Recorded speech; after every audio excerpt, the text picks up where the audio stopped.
Hi everyone, in front of me I've got INFINIX Smart 7 and let me share with you how to reset up preferences on this device.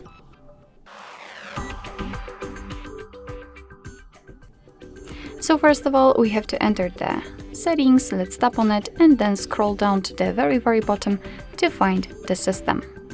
Now let's tap on Reset Phone and tap on the second option. Here your device will inform you what it will reset, so among others the disabled apps, default applications and background data restrictions.